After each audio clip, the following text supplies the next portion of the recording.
is Washington, D.C., and in the files of the Central Bureau, there is a story so strange in its implications that it defies ordinary classification. It is the story of a handful of people who, in the course of one desperate night, held back a wave of panic and pandemonium. It began after sundown, time 7:15, as Flight A Coast Patrol from Travis Field was returning to base. When the nightly Air Force transport pointed north toward Japan via the Great Circle route. While at sea, the Navy and Coast Guard maintained their usual round-the-clock vigil. And from the equator to the Arctic, the radar network swept the skies with eyes that never sleep. Time, 7:19. An unidentified object was picked up 200 miles southwest of Point Barrow, Alaska. 7:27. Unidentified object confirmed at Fairbanks, Alaska. Heading south-southeast, 170 degrees. Height, 75,000 feet. Estimated speed, 5,000 miles per hour. White warning. 7:39. Unidentified object 200 miles due west of Vancouver, British Columbia. Course, 170 degrees. Height, 60,000 feet. Estimated speed, down to 3,600 miles per hour. Yellow warning. 7:54. First interceptor flight airborne. Point of interception, 80 miles due west of San Francisco, California. 7:55. Unidentified object past point of interception. Red warning. 8:11. Morro Bay, California. Height, 50,000 feet. Estimated speed, 2,000 miles per hour. 8:15.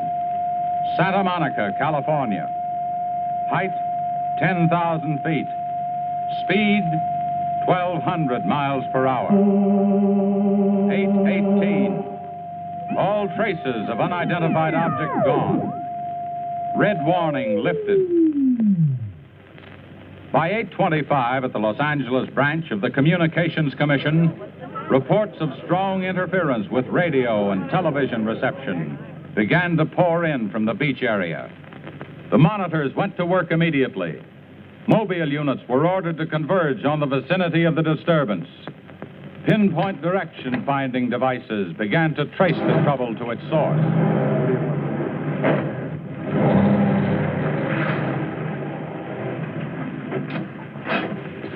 This is Mobile 1, Hazen speaking. We're at Ocean and Beacon Way. Interference strength 2.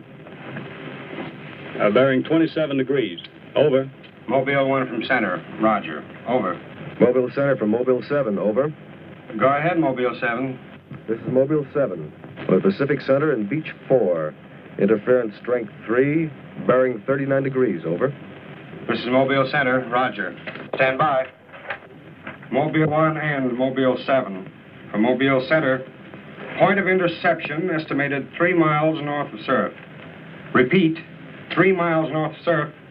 Acknowledge. This is Mobile 7. Roger. Mobile 1, roger. Mobile 7. Roger. We're going out. Okay, Charlie, let's get moving.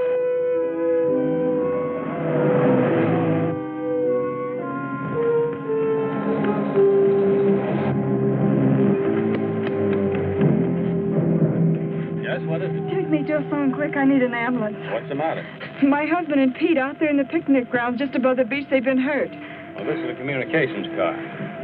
I'll phone it in from here. I'm Mobile 1 to Central, over. Did you make that out, Charlie? Not a word. I'm Mobile 1 to Central. I can't reach you. Repeat. Well, they must be getting us all right. I'm Mobile 1 to Central. Have an ambulance sent to beach at surf. Emergency. 2 men hurt. Acknowledge. Roger and out. I'm sure they'll be here soon now. Tell us what happened. This man, he just kept coming at us. It was awful. Who? I don't know. He was wearing a suit like a diver. Hurry, please. They're hurt. Charlie, you better wait here. I'll go down and take a look.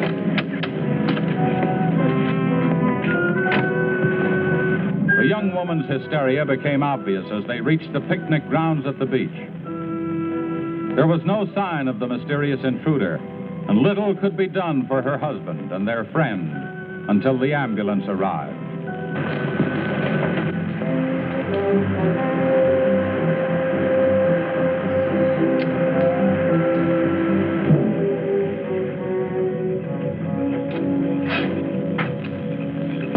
Hi, fellas.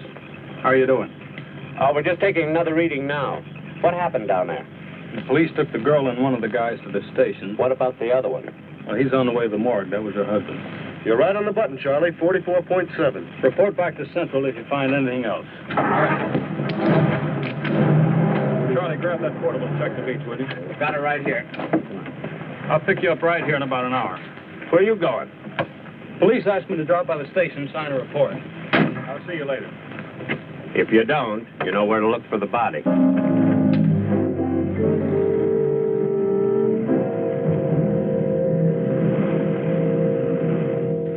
Like I said, we were just starting to eat when we heard something tracking through the sand toward us. I looked up and couldn't see anything. Then Betty screamed. At what? I thought you couldn't see anything. At first we couldn't. Then this guy started toward us. What kind of a guy? How should I know? He was wearing some kind of a helmet over his head. He could have been a deep-sea diver or anything. All right. After you saw this diver, what happened? Well, we jumped up. Ed, that was Betty's husband, yelled at him to stop. But he just kept coming. I never saw anything like it. He didn't say anything. He just kept moving in. And then you say he attacked you. Oh, we didn't give him a chance. Ed grabbed a piece of wood and took a swing at him. That didn't stop him. He caught the end. That's all I remember. Just because a man's taking a walk, there's no reason to slug him. Besides, you don't look like a guy who frightens so easy. How would you feel if somebody with a crazy helmet with pipes sticking out of it came at you in the dark? And look, I know this sounds crazy, but there wasn't any head in that helmet. No head. No head at all. It's the truth. I think you need some coffee. I don't want anything. It's all the same to you, Lieutenant. I've got to pick up one of my men at the beach.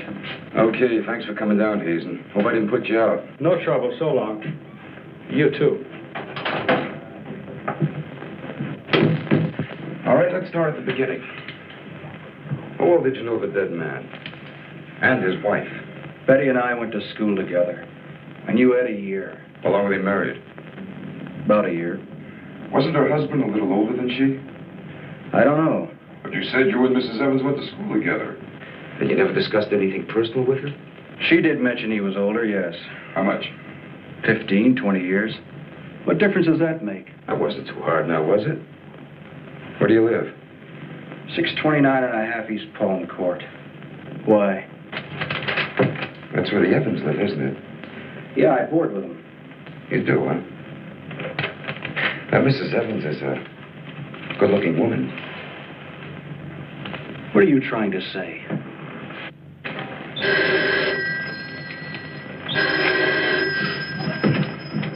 Lieutenant Bowers.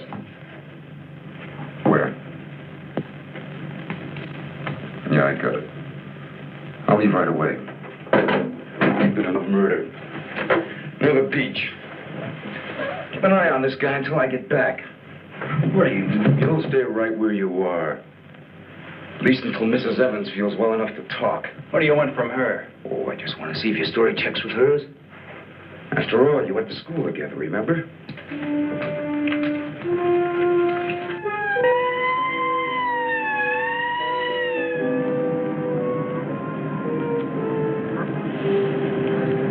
You say there were no witnesses, huh?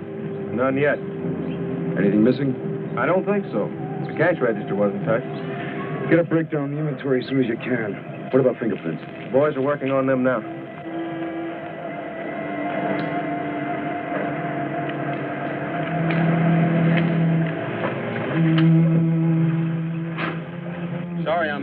What kept you so long? The lieutenant asked me to hang around a while. Well, what's the score? Looks like one of those things.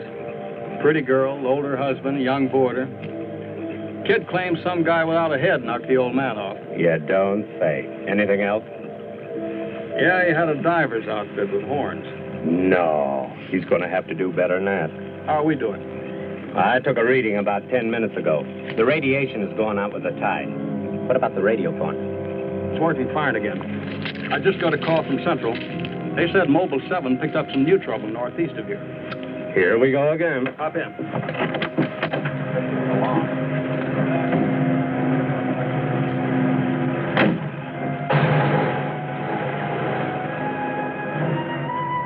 Who reported this murder? There he is there. He lives next door. His name's George Nelson. Hey, Mr. Nelson. Yes, sir. Come here, will you? I'm Lieutenant Bowers, homicide. You found this body? That's right. He must have just locked up for the night when this happened. How do you know that? Well, he usually does around this time. What are you doing here? I was sitting home watching the fights on TV, and all of a sudden the thing started acting up. What has that got to do with it? Well, you don't know this set. You know, it wouldn't work at all when I came home to supper. Then all of a sudden it cleared up fine. So I thought, well, I'll get set to look at the fights again, and all of a sudden out it goes again. So I thought maybe the battery station down here was overcharging the circuit, and so I came down to take a look, that's all. Hey, don't you ever quit work? What's up this time? Another murder? What are you doing here, Hazen? Same as before. Still trying to track down that signal interference. Hey, does that stuff work on TV, too? Well, it has been for hours. What'd I tell you? What's the matter? Seems to set one on the blink. Well, at least we know we're on the right track. How'd you make out with that boarder? You're still sticking to a story. The guy had no head. Well, I'll be seeing it. So long. Right. Come on, Charlie.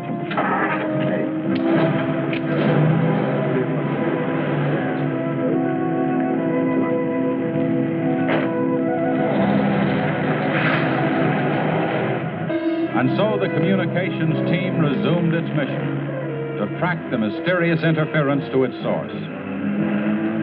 Via accurate readings taken at regular intervals by stationary and mobile units, it was determined that the disturbance was moving in a northeasterly direction.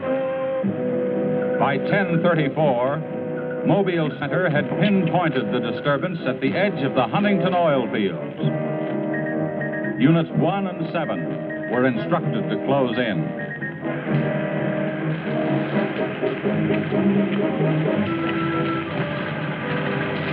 Hey, Charlie, do you see what I see? Yeah, the oil field. Let's hope our trouble's burning up. Well, there's only one way to find out.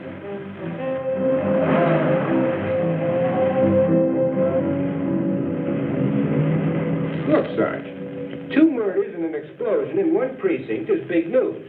Now, come on, you can't pin it all on the young boarder. Or can you? Very funny. Yeah? I'm Hazen of the Communications Commission. Oh, the lieutenant's waiting for you. Thank you. There's a wheel. You heard the man, Communications Commission. Tommy, just kind of interference happen very often. Never anything like this. It's on the move all the time. Means some harm with a transmitter in the car. It's not a transmitter. We don't get a definite disturbance, just interference. Then you have no idea of what it is, huh? Not yet. How are you making up? Not so good. You were here when I questioned that boy about the murder at the beach. Did you get anything more out of it? Yeah.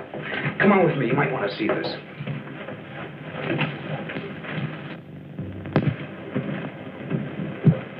Ah, I see you're just about done. Thanks. You can go now.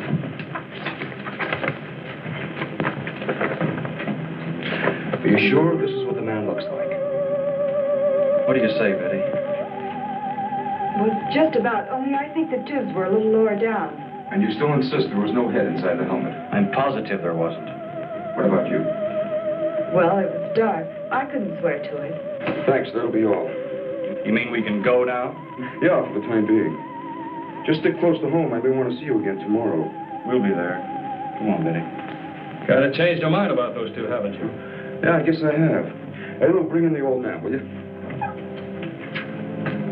Don't tell me you believe this story about this whatever it is. I know it sounds as phony as it ever did. But Oh, sit down, will you, please? You're the watchman at the Huntington oil fields? Oh, yes, sir. I've been with the company for over 22 years, sir. Yeah. Will you tell Mr. Hazen here exactly what happened? Well, sir, like I said before, I was just closing the gate for the night when I saw this fella coming up. I was never so scared in my life. Yes, go on. Well, it wasn't the man so much as the suit he was wearing. Well, he wouldn't stop when I hollered at him. He just pushed his way right in there through the gate and walked right up to the tank. Now, you carry a gun? Did you try to stop him? Well, he was much too close to the tank. I was afraid to shoot. So I thought I might call for help. And just as I got to the shack, the tank blew up. Oh, you should see the sight. Yeah, sir, can you give us a description of this man? How would you say he was dressed? Well, sir, like I said before, he wore a sort of pliers, not outfit, with a helmet attached to it. How tall was he? Oh, he was a giant of a man. And he had tubes sticking out of that thing, that helmet he wore. Can you tell us what his face looked like? Well, sir, though he got pretty close to me, I could swear the man had no face. Now, if you saw this man again, would you recognize him? I mean by his outfit. Oh, I'll never forget that sight if I live to be 100, sir. Would you say this is the man? Wait, sure, that's him. Thank you very much. You may go now. All right, sir. Well, Hazen, what do you say now? Beats me. The descriptions check all right. This could be some kind of flying suit. High-altitude equipment. Yeah, that's what I've been thinking. Well, how do you explain that stuff about the missing head? No, we can discount that. These people were frightened. It was night. Nobody really took a close look at it. I guess you're right. But whoever he is, that outfit doesn't look like one of ours. Of course, he could have been dropped by parachute. You mean sabotage? We're checking. I think we better wire a report to Washington and see what they say. Oh, you can use our teletype. I'll tip off the only police to be on the lookout for something unusual. Hey, wait a minute. What about the press? Oh, I don't think they know too much now. We better keep it that way for a while at least, till we find out whether our friend is still around here. Well, if he is, I think we can find him for you. My hunch is that he's carrying something around that's causing all this disturbance, whether he knows it or not.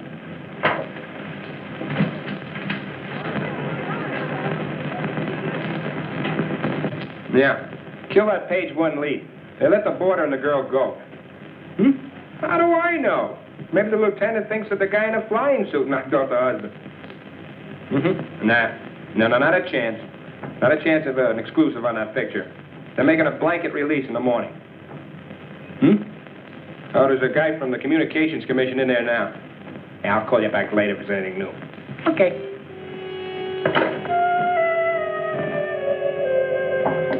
Come in. Sorry to interrupt you, Lieutenant. Yeah, what is it, Jim? There's a teletype cam for you. Oh, thanks, Jim. We're waiting for it. That was fast. Well, here's our answer. Looks like they never sleep in Washington. Says to contact a Major Andrews, care of Dr. Wyatt, director of the Griffith Institute. It's kind of late. Maybe I'll give him a call. While you're at it, I'll go out the car and check in with Central. Okay.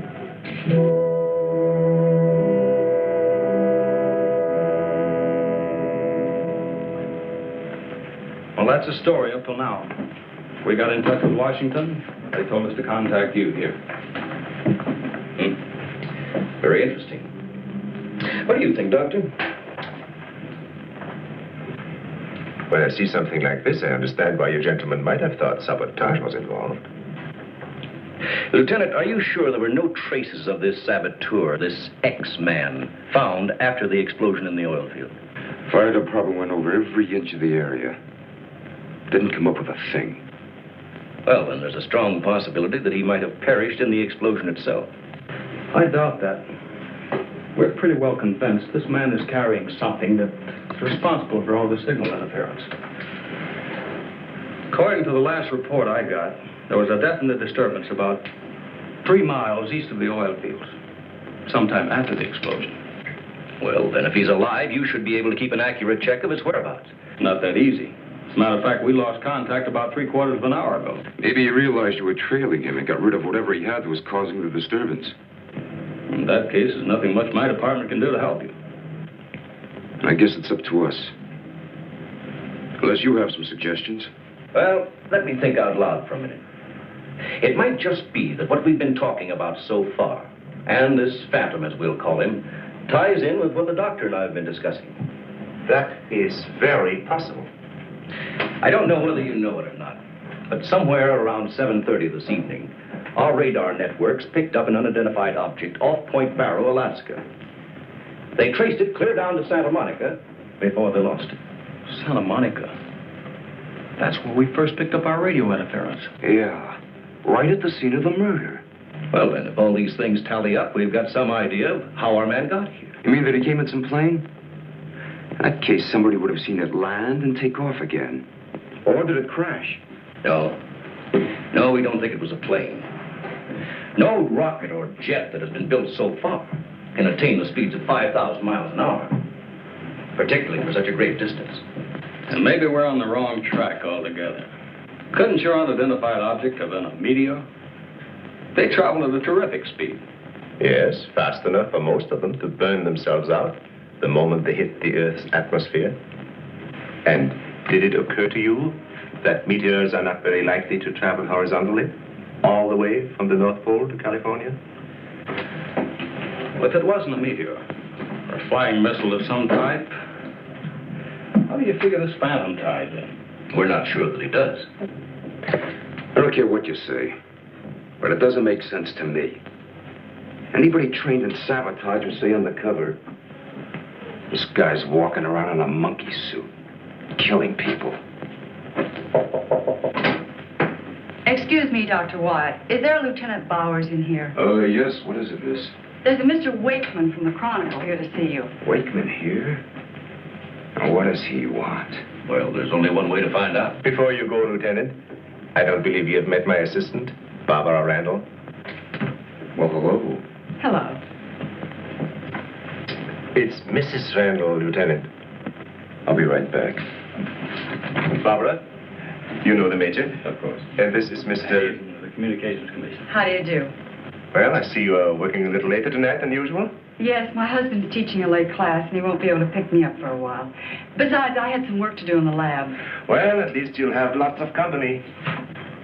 All right. So I shouldn't have come up here. But I gotta get your angle on this beach murder. And your whole department is shut up. Look, Wakeman, will you stop bothering me? There's nothing to say. If you got an exclusive story from that Evans Damon or Bohr, then you know as much as I do. Yeah, but that still doesn't explain anything about the guy without a head. Come on. Who is he? Your guess is as good as mine. You mean you let those two kids go without knowing that? I don't buy it. Well, I did. Well, then you must have an awful good reason. I bet you're trying to tie it in with that other murder. All right, Lieutenant. Don't tell me. I'll get my story somehow. Oh, if you want to know how things turn out, read the Chronicle in the morning.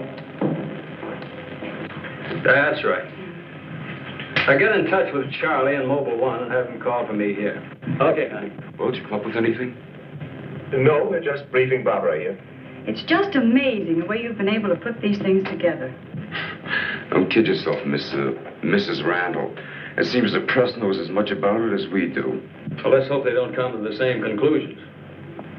A few lurid headlines, and every fool in the country will be seeing phantoms in spacesuits and men from Mars all over the place. Yes, I can imagine. And mass hysteria is difficult to check once it gets started. That's why we've got to move fast.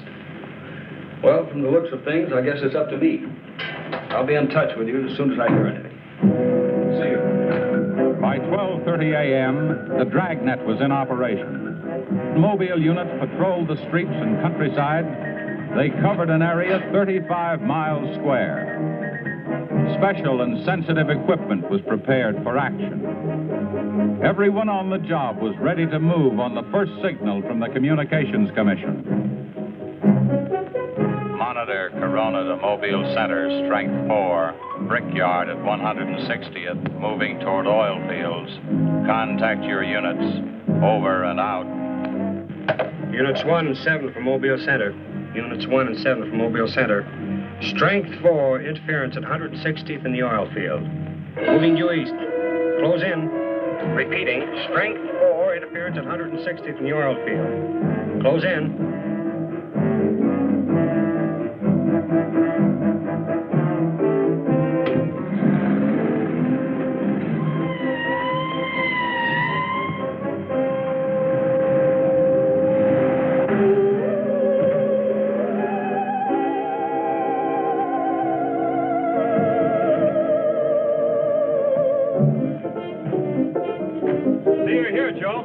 out here trying to set this up. What gives, Hazen? It's in this area, all right. I brought the Geiger counter. Thank you, Doctor. Why don't walk over those oil fields? Well, it doesn't register as far as the oil field. I think we'll do better if we split up, man. Right, Lieutenant. You two go that way. Lieutenant, out here. Vince, Joe, you follow him. Come on, Doctor. And you? Oh, forget it.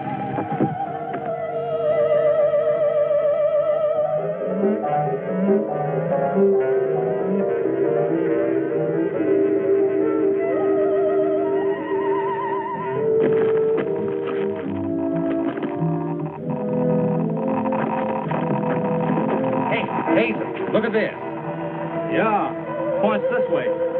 Hey, Joe. Joe.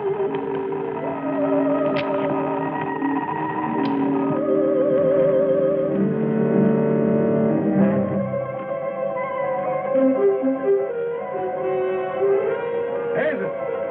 Hey, Hazen. 603. Going strong. That's it, Doctor.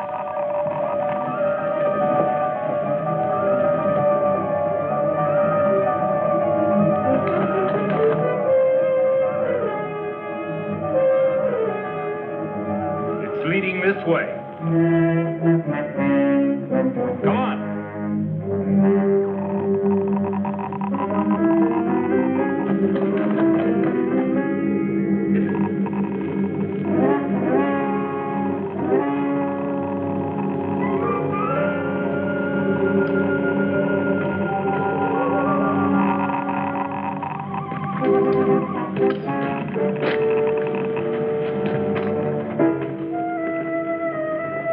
This way. Come on.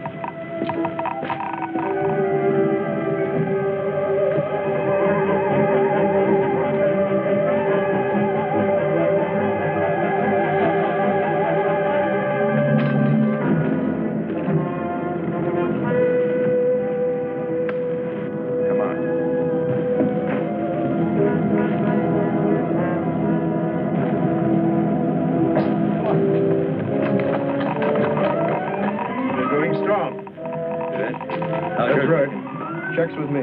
Sure does. He's here. We saw him. There he goes. Come on! Chris. Gotta be around here somewhere. Yeah, we gotta get up the roof. Vince, go get a ladder. Look out! Let's cut him off! Come on. Around here.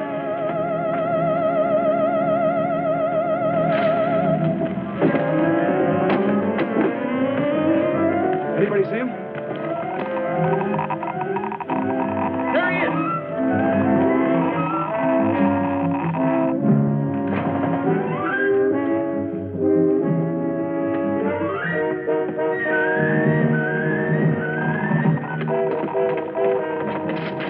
Got him now.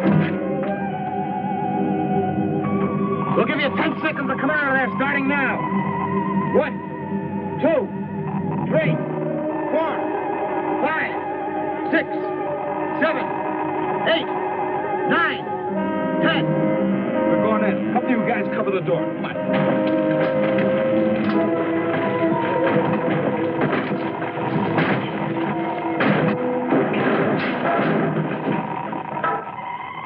Why, there's nobody in here. Possible. We saw him come in. Maybe he went out of the window. We won't get very far. Don't touch anything till we check for fingerprints. Oh, Doctor, over here. He left his suit and his helmet. Hey, let's spread that thing out so I can get a good shot of it. Keep away, you fool. What's the matter? For your information, that's a Geiger counter, and it says hands off. I think you'd better wait outside. I just have a job to do. So do we. And I'm afraid ours will have to come first. And there's no radiation from the helmet. But look at this. So that's what's been causing all the trouble. Charlie, you know where we can pick up a lead-lined box in a hurry? Well, Mobile 7 should have one. They're right outside. I'll take a look. Hurry it up, will you? Unbelievable. Now, we all thought that this phantom might be carrying some device that was causing all the signal interference. But you'll learn that it's due to the very clothes on his body. That's not the only thing that bothers me. Did any of you get a good look at his face? Not me. He's too far away. Well, I did. Unless I'm mistaken, that helmet was empty. Hey, where am I going to put this stuff? Oh, put it in Dr. Wyatt's station. Yeah, we take it back to the Institute. Right. Lie down, Z. No, that's all right. You can handle that.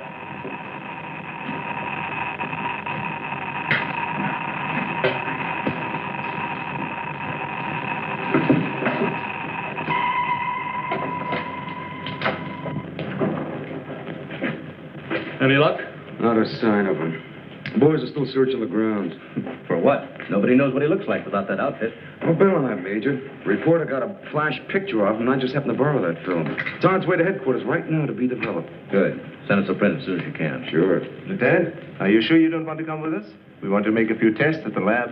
I'd like to, Doctor. But you know the situation. I gotta get that guy. Let me know how you make out, will you? Yeah, we'll do that, sure.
Drive in. Good evening, Barbara. Hello, Bill. I see we got here just in time. Anything new? Lots of excitement, but that's all. Major, you know Barbara's husband? Oh, of course. How are you? How are you? Hey, it's a nice-looking dog you've got there. What's his name? His name? Venus. Say, Bill, I hate to ask this, but something important has come up, and I wonder, can we borrow Barbara for about an hour or so? I suppose so. Of course. Darling, why don't you go and do the shopping? Here's the list. The market's open all evening. I may as well. See you later, darling. I'll take the dog and tie her up. Thank you, Bill. Good night. Good night. I'll give you a hand with it. Oh, thanks, Doc. Easy now. Look out for your fingers. All right. Look out now. Don't drop it. Ben, come back here. Ben, come back here.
You were right, Doctor.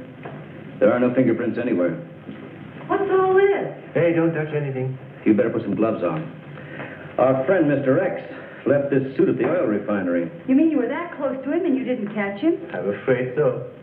That's up to the police now. Hand me those shears. I want to cut up this material to work with it.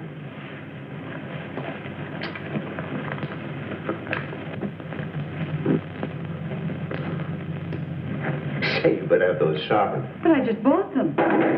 Well, here, try this knife.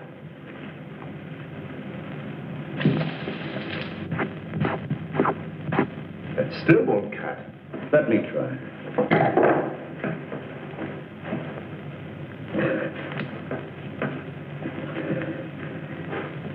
This stuff is tougher than nylon.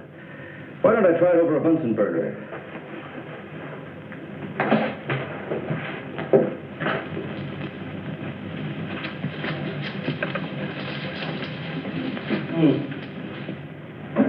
It doesn't burn either. Let's take a look at it under the microscope. Look, it's magnetic. Magnetic? Here, Radioactive. And apparently indestructible. Thank you.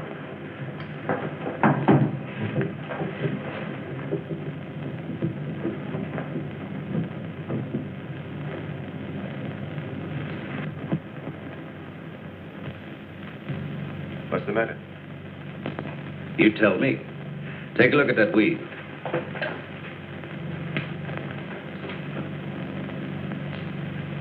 What weed? There is none. This material is one solid mass. May I see it?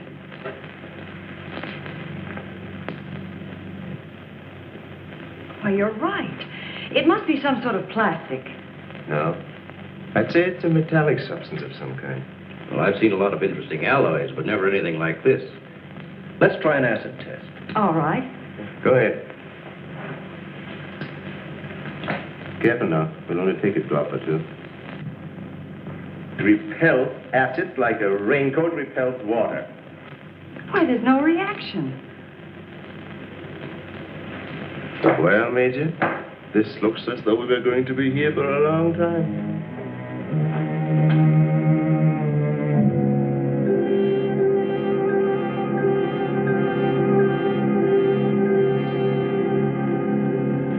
Now we have it. The helmet is not radioactive. The suit is. There is no doubt. This spacesuit is conditioned to function above 63,000 feet, where human blood would boil, resulting in the body expanding to twice its size. And death, of course. I know. And it must withstand pressure and counterpressure. Also, it must be so supercharged it can function in thin atmosphere. Now, let's see what it is that is left in this breathing apparatus. Well, how are you doing? The gas from the helmet tank breaks down to 11% methane. Ordinary marsh gas? What's the rest of the formula? No, that's where I'm stuck. I can't figure it out. It just doesn't respond to any of the usual tests. Well, how could anyone exist on that combination of gases? You and I couldn't. But apparently someone can. Oh, Doctor, are you trying to say that our X-Man doesn't breathe oxygen and hasn't the metabolism of a normal human? I really don't know. From what we've seen, he has some physical characteristics which make him appear human. But added to them is this fabulous radioactivity that none of us could stand. I am puzzled.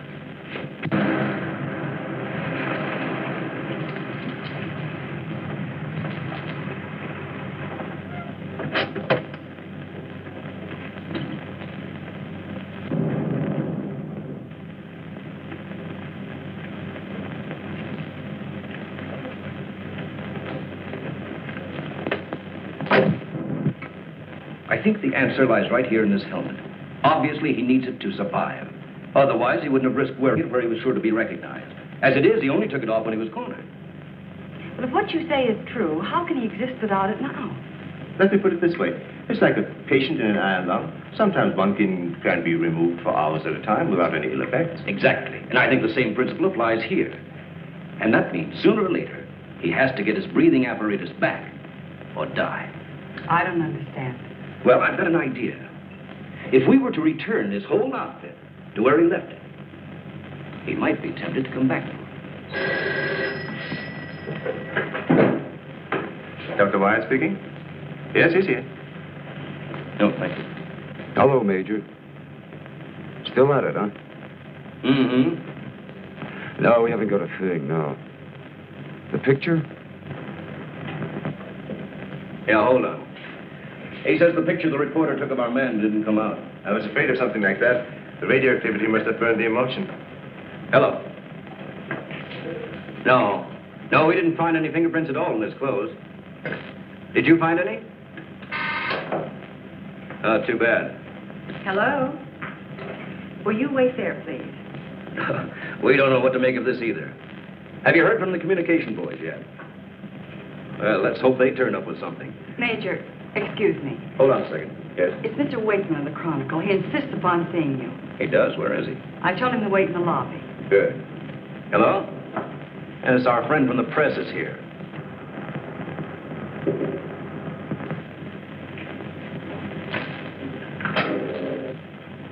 Don't worry, I wouldn't dare let anyone in on anything. At least not till we get something concrete. Right. All right, I'll see you later. Well, I guess I'd better see this newspaper man. Want to come along, Doctor? I think I will.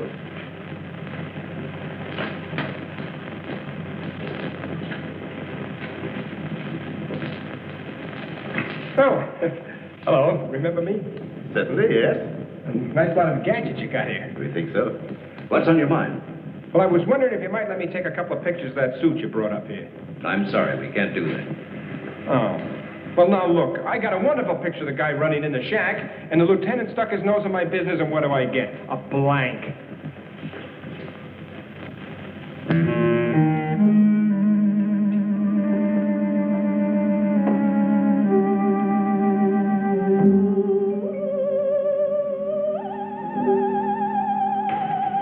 Is that you, Doctor?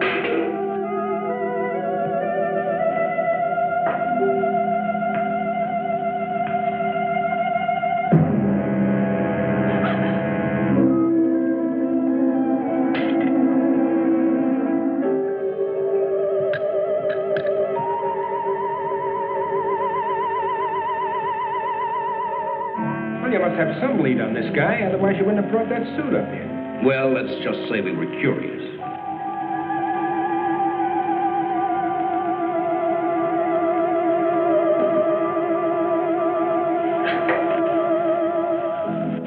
Hello, Bill.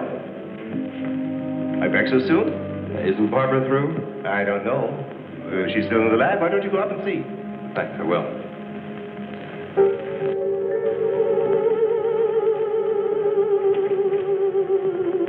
Barbara? Barbara, are you in there? Bill, listen to me. I'm not alone. Someone is in here with me. I can't see him. He locked the door and has the key. I'll break the door down. No, Bill, don't, please. You better get help. You mean I've come all the way up here for nothing? I'm afraid so. Good night. Yes. Good night, Mr. Wakeman. Good night.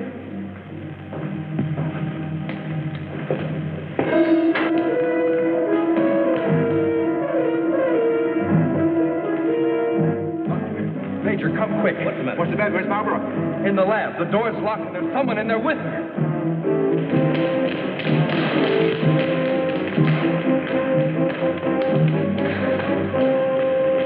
I thought you said the door was locked. What? She's gone. Oh, cover the main entrance. That's the only way anybody could leave. I will. Well, in that case, we would have seen her on her way up. Well, then she must still be in the building. We'd better split up. I'll take the roof. Barbara! Barbara! Barbara! Barbara!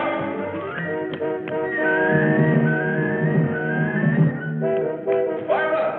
Barbara! Where are you? Barbara!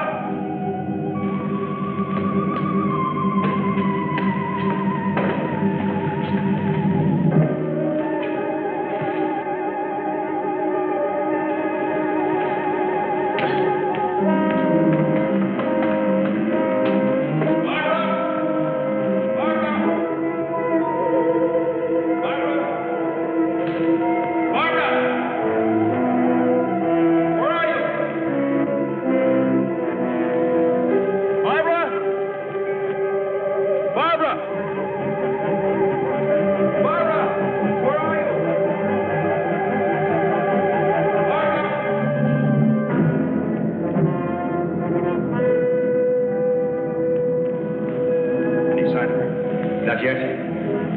She must be around here someplace. Now, you stay here. Watch the main entrance. And I'll check the basement. All right.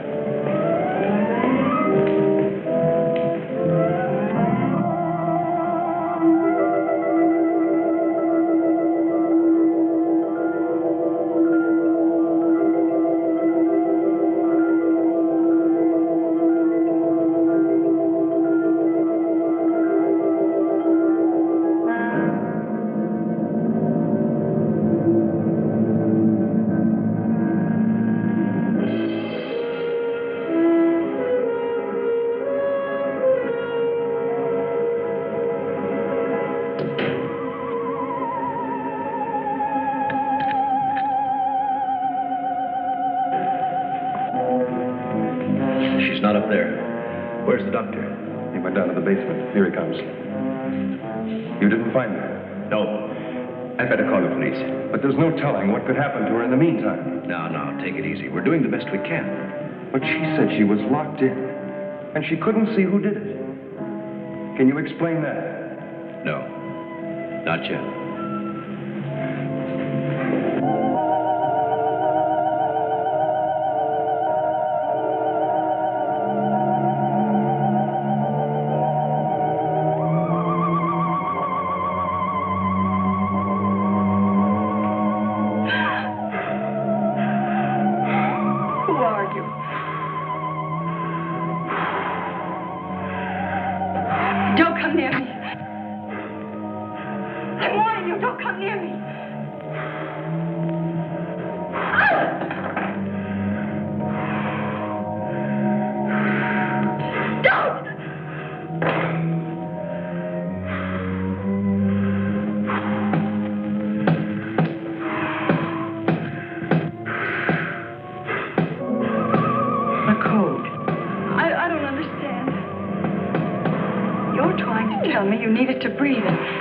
Much left in the tank. 1, 2, 1, 1, 2, 3.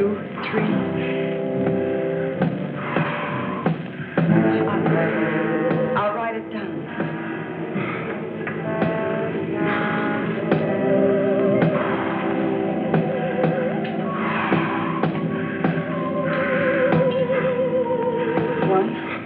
One, 2. 1, 2, 3.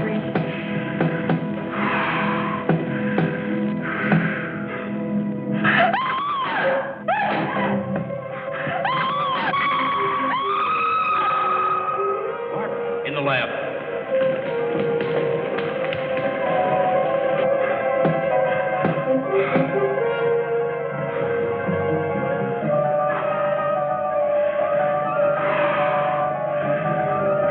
No, please don't.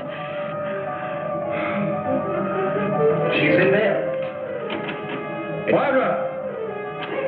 I can see his hand in the ultraviolet lens. I'm sure it's Darling, are you all right? I think so.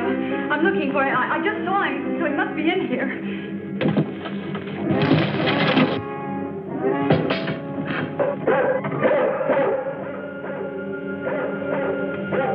Steady feet to the ground. He would be killed. I'd better go.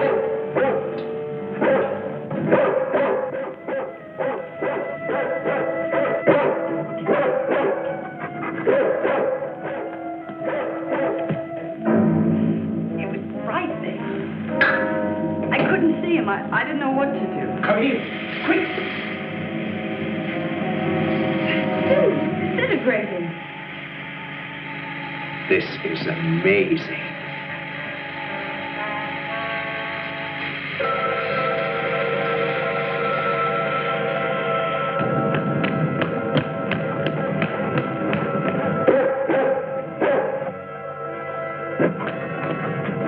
Now, quiet down, Venus. Quiet down. Down.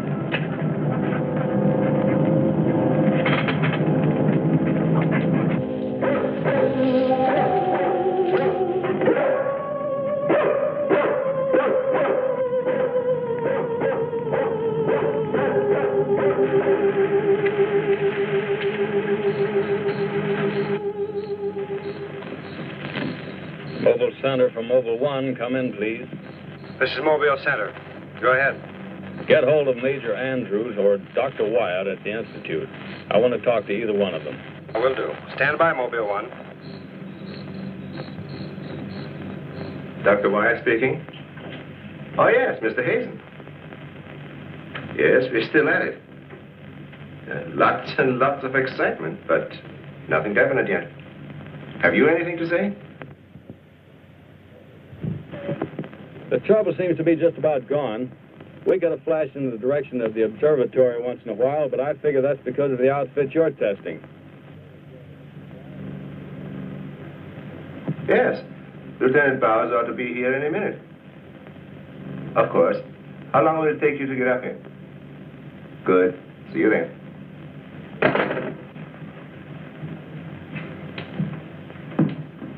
Thank you, gentlemen. Put it down here, please. Barbara, putting that cord in over there. Now you're going to see. I have to resort to ultraviolet light in order to show you what little there is left of the spacesuit. As you can see, it has reduced itself to this liquid and it is in an evaporating stage. The helmet is in the lab and still intact.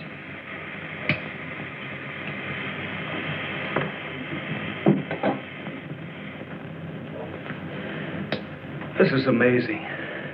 All the radiation in this suit would, well, it'd be fatal to a normal human being wearing it. Of course. And furthermore, our respiratory system could never assimilate gases such as we have found in that breathing device. Well, then we have to assume our so-called X-Man carried his own atmosphere with him. Excuse me, but as a matter of curiosity, why do we refer to this thing as a him? I thought it was invisible. Under normal conditions, yes. Yet, Mrs. Randall did see the imprint of a large foot and a masculine hand under ultraviolet light. How do you explain that? I don't know, but the human body is composed of various elements with a carbon base, like coal. Yes. Now, suppose we maintain the same chemical composition in the body of the X-Man, but substitute silica for carbon. Silica, that's glass. Exactly. Now, it is possible that the body with such a base, if it were subjected to an atmosphere foreign to its origin, might appear invisible to our eyes. Are you trying to say, Doctor, that we're not dealing with a human being? I didn't say that. On the contrary, all the evidence points in the opposite direction. Toward a superhuman with an intelligence far superior to our own. How can you tell? First of all, Mrs. Randall saw that he has a hand with digits like our own fingers and a thumb opposing. That alone is a sign of intelligence. And he comes from a civilization that has developed adequate space transportation to enable him to travel to Earth. We have nothing yet that can reach even another planet in our own solar system. That could account for the unidentified objects picked up by radar a few hours ago. My theory is that the spaceship, or whatever it was that he came in, operated on the principle of magnetic rather than atomic propulsion, and that somewhere in the outer limits met with a condition where the Earth's gravity pulled it down and it fell into the ocean, and that he managed to save his life and reach shore. You really can pick up any type of communications interference, no matter how weak the signal may be. Sure thing. We were on his trail from the minute he left the beach. I never knew you carried such sensitive instruments in your car.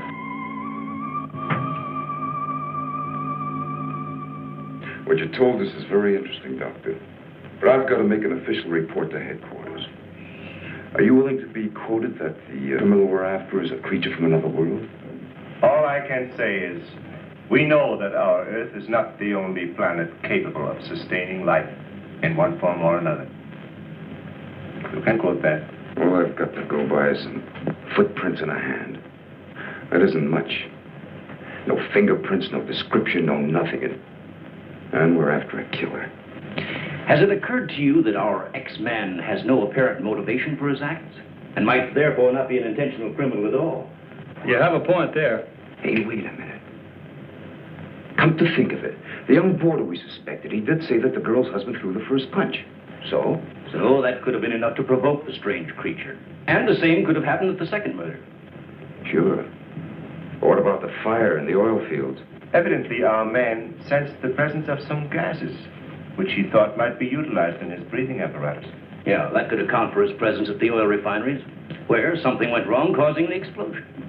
Too bad he got wise to us and took off his uniform, or we'd have been able to catch up with him by now.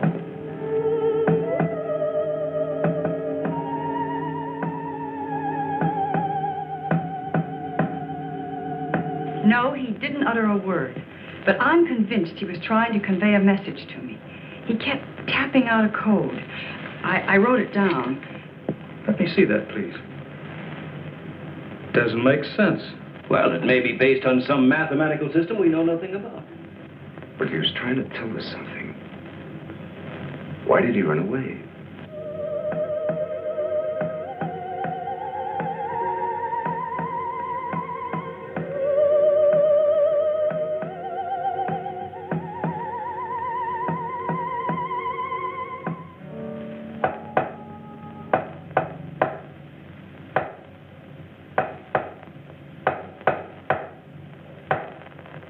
What do you think of that?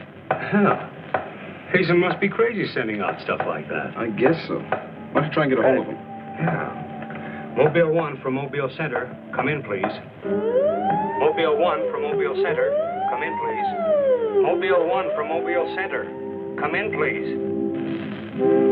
Hey, that's Central calling.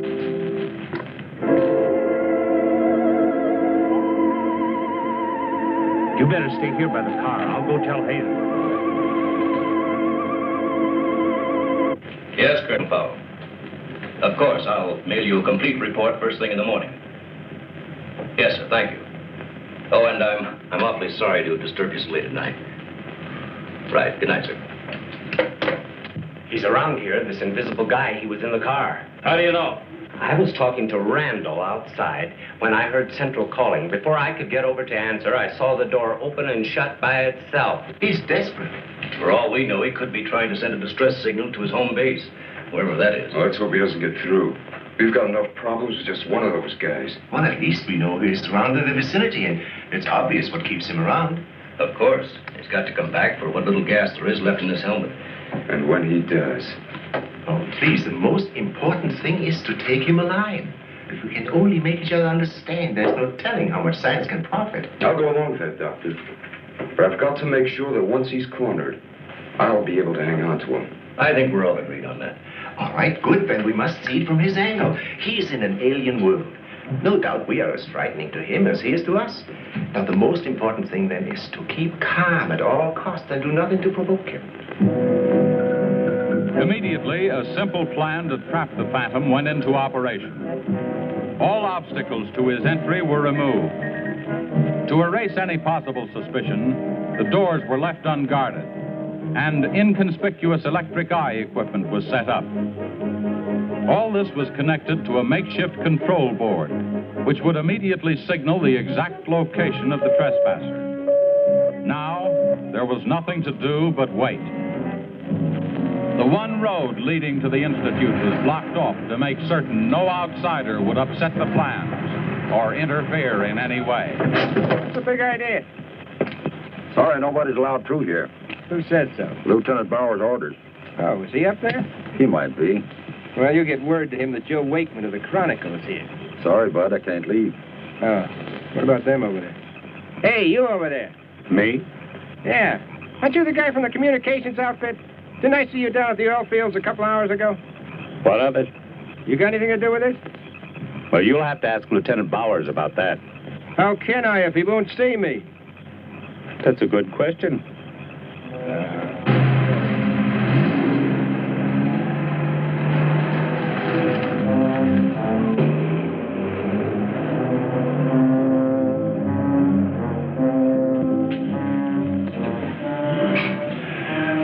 Well, it's 3:45. Sure taking his time.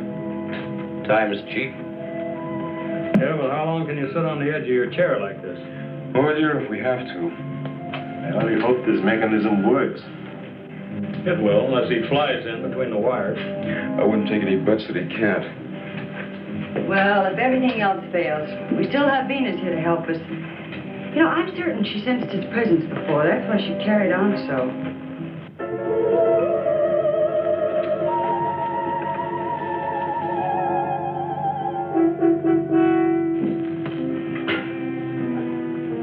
What's the matter, Lieutenant? Is this thing getting you? Oh, no. I'm just thinking about public reaction to all this. I'll give something to the press by morning.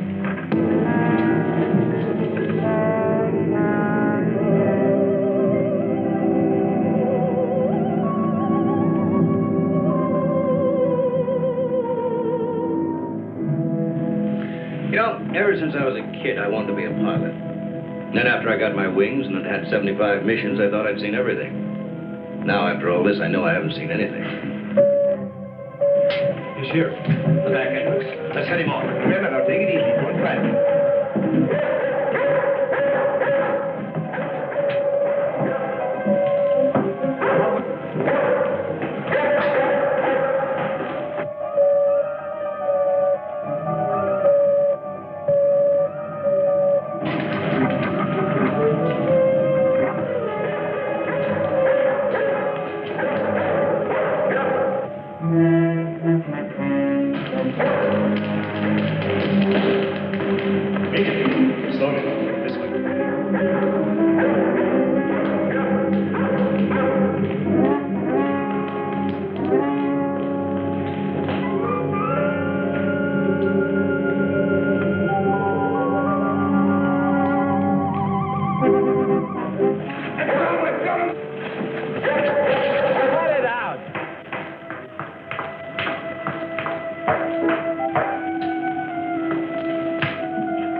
Sure is.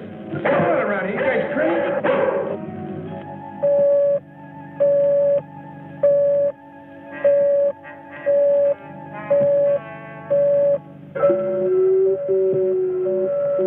How'd you get in here?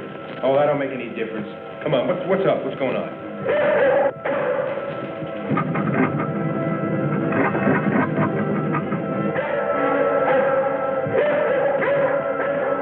Lieutenant, you better tell him. I'll reset the wires.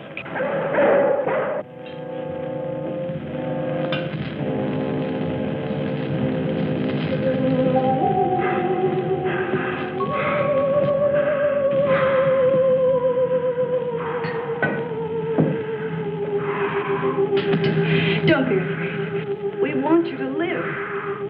Don't you understand? Can't you speak? Can't you say something? Anything in any language?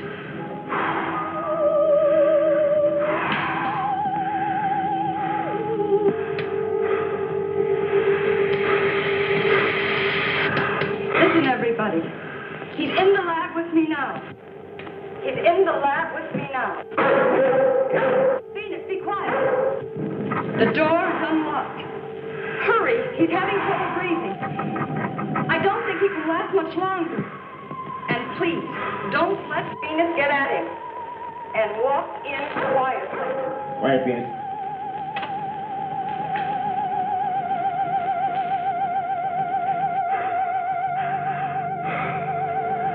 It's unbelievable.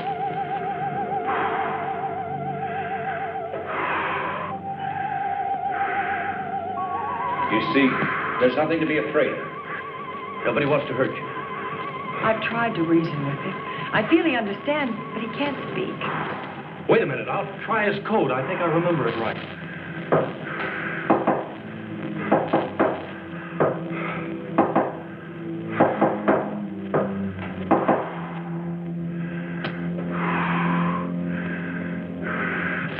Better plug in the ultraviolet light.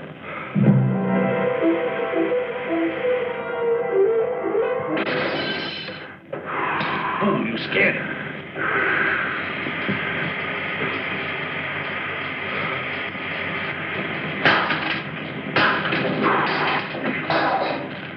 Look, there goes Venus.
Take this. I'm going after you.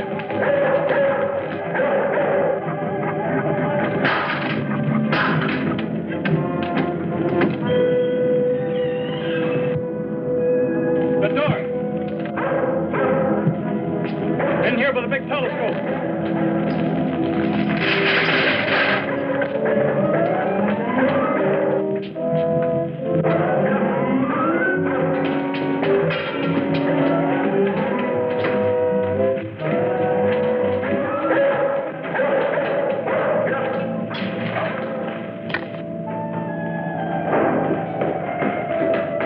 Close the dome. The switch is over there.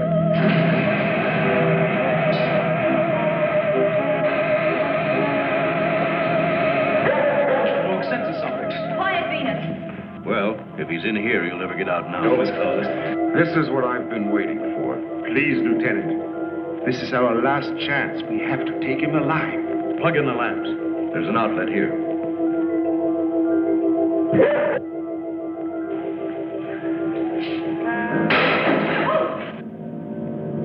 He must be up there.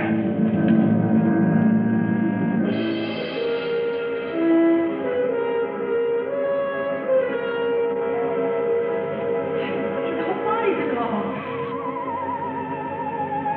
If I hadn't seen this with my own eyes.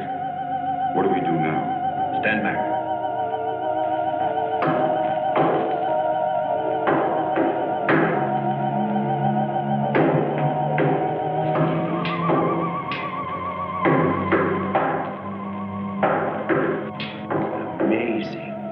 There's code again. Look. He's trying to speak, but no sound is coming out of his mouth. Look at Venus. She acts as though she hears him. Yes. Dog can hear sounds that we can. His voice must be beyond the range of the human ear. Maybe he's screaming. He's suffocating. The glow, it's almost gone.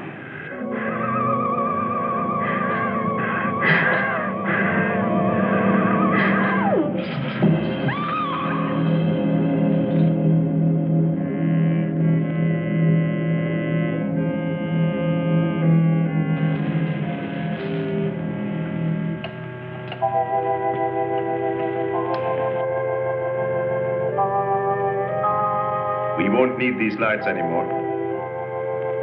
In death, he has become visible as a normal body.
Before our eyes, his body went through the final phases of life.